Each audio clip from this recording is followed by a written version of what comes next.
since the announcement that we would be getting more DLC fighters past the first Super Smash Bros. Ultimate DLC Fighters Pass, the number one question that I have been getting is not, hey Chris, does this character have a chance of making it into the game? Or, hey Chris, is this character basically confirmed now? No.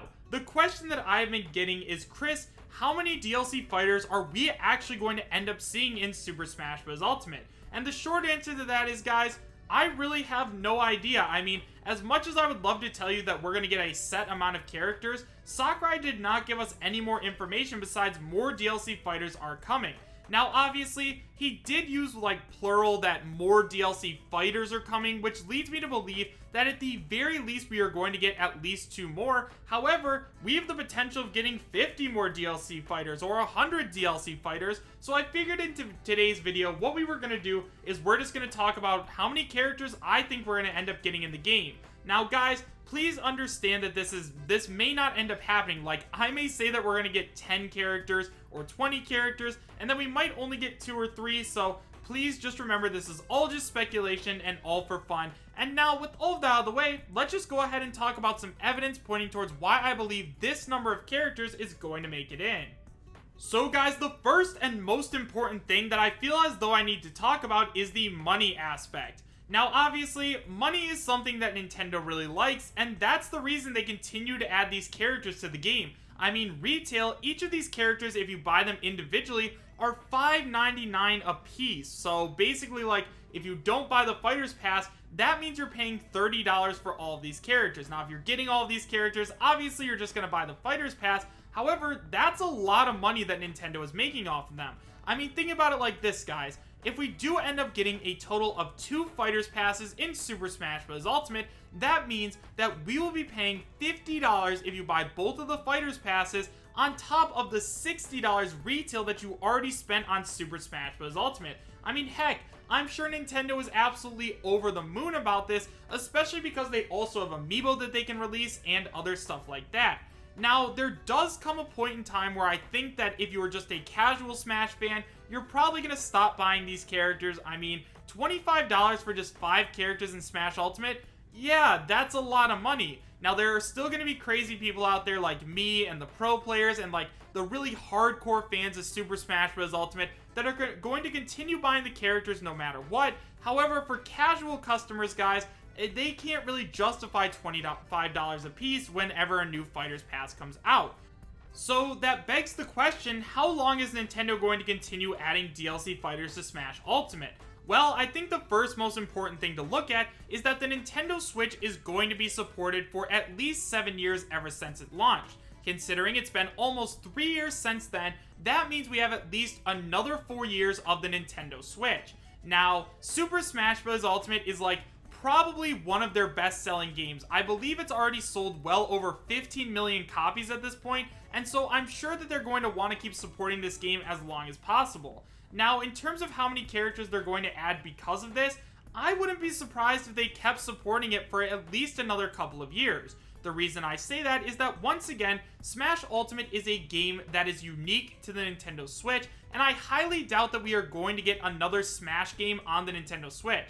Now, it's entirely possible that we do, like, maybe we'll see, like, Super Smash Bros. Ultimate Universe or something like that, but honestly, I have a feeling we're just going to keep Smash Ultimate, and they want to keep people playing Smash Ultimate and buying it as well as buying the DLC characters, so they might even cut back to, like, releasing a couple characters a year, like 2 or 3 characters a year, or 1 character a year, or something like that. I think that they're going to keep releasing characters pretty consistently, but for right now, that's at least kind of where I'm standing.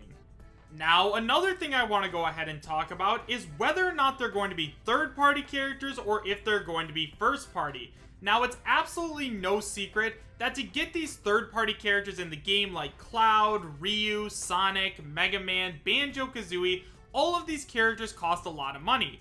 Obviously, Nintendo has to work very closely with whoever created them, as well as the company that owns them, and they do have to pay a pretty substantial amount of money, so that way they can use their likeness and everything in Smash Ultimate. I mean, heck, especially with like when they're making amiibo and stuff like that, these characters cost a whole lot of money, which is why I think that if Nintendo does continue to keep adding new Smash characters into the game for at least the next couple of years, a lot of them are probably going to be first-party Nintendo characters. Like, yes, I do understand and I absolutely love that we have gotten a ton of big-name third-party characters in Super Smash Bros. Ultimate, but I also think that Sakurai and his team realized that Super Smash Bros. Started as like a Nintendo All-Star Brawl. They just wanted to bring in the original Nintendo characters and then really just add in like the big name third parties like Sonic and Mega Man and Ryu and Cloud, which obviously they already did. But I think that, especially like considering the cost and also that the first party characters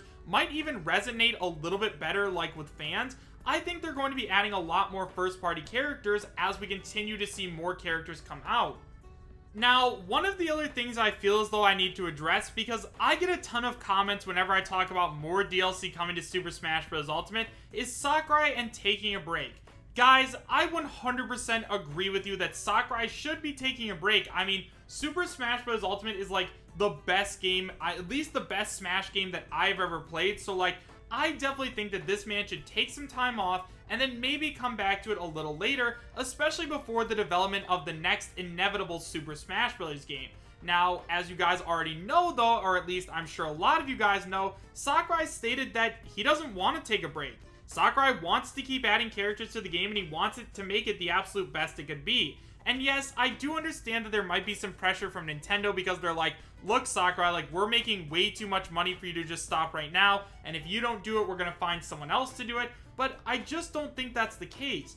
I think Sakurai wants to make this the absolute best Super Smash Bros. Game it can possibly be, so he's going to continue working on it. I mean, heck, for all we know, maybe this is Sakurai's last Super Smash Bros. Game, and he really just wants to make it the absolute best it can be for that reason.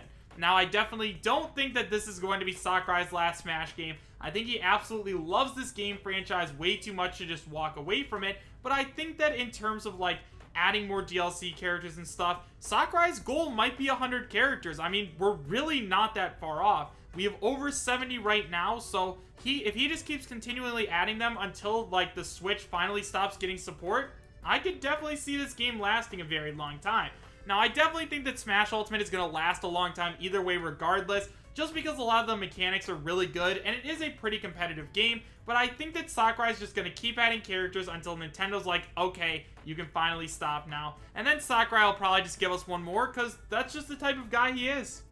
And now, it's finally time to answer the question that I have been getting more than any other. So Chris, how many characters do you think that we are going to be getting in Super Smash Bros. Ultimate? Well guys, honestly, I think that we are going to be getting at least 2 more DLC Fighters Passes. I think that once again, Nintendo is making way too much money to just stop right now, so they're going to want to continue supporting this game for as long as possible. Now, I'm going to be making a separate video about how many technically Fighter Passes we're going to be getting, because it is possible that maybe we just get characters like randomly at one time or another. However, I think the Fighters Pass is a very good idea, so I'm going to talk about that a little bit in a future video. However, I think that we're at least going to get 10 more DLC fighters. Now, before there are people in the comments who are going to be like, Chris, that's way too many characters, we already have so many in Smash Ultimate. Yeah, I completely understand that. I mean, we have a lot of characters in Smash Ultimate, and honestly, if after this last Fighters Pass ended, that was all we got, I'd be okay with that. This is already a great game. I love playing it with you guys on stream and stuff like that, but I just feel as though we're going to continually get them. Now, one of the Fighters Passes could be completely Echo Fighters. One of the Fighters Passes could be completely Nintendo characters, or maybe they'll just release a bunch of more third-party characters. Once again, there really is no way of knowing, but honestly, I just have a feeling that we are going to get at least 10 more. They're going to support it for at least the next couple of years, and then after those couple of years, Sakurai's going to be like, okay, we're done here, let's start working on the next Smash Ultimate game. However, guys, those are just all of my thoughts and opinions, and I would love to hear yours in the comments section down below. Do you guys believe that what I said in this video is real? Like, how many characters do you guys think that we are going to be seeing in Super Smash Bros. Ultimate? Is it more than 10? Is it less than 10? Are we just going to get 1 or 2 more? Let me know in the comment section. I'd love to talk to you guys. However, guys, with all of that being said, thank you guys all so much for watching. Make sure to subscribe, share, and like, and I will see you guys next time. Take care.